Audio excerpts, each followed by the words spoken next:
morning, ito na po yung 3 months natin na ipon. So, yan. Bubuksan muna natin kasi ilalagay natin sa bank. Tapos, mapapanibago ulit po tayo. Nag-start po ako ng December 25. So, wala pa pala itong 3 months. Yan. Start natin bilangin kung magkano ang laman ng ating jar.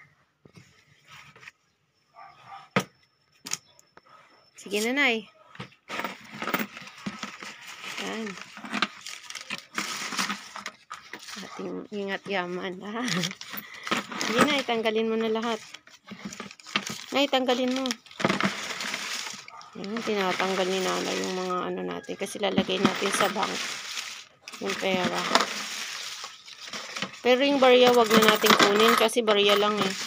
Mahirap naman ilagay natin sa bank yung barya.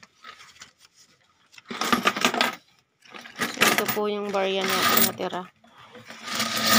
Konti lang naman. Pero tignan nyo naman kasi kung gaano kalaki yung lalagyan ko. Diba? Yan.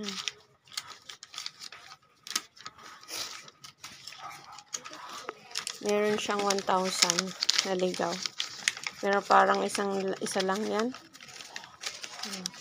500. Marami 100 kasi 100 per day.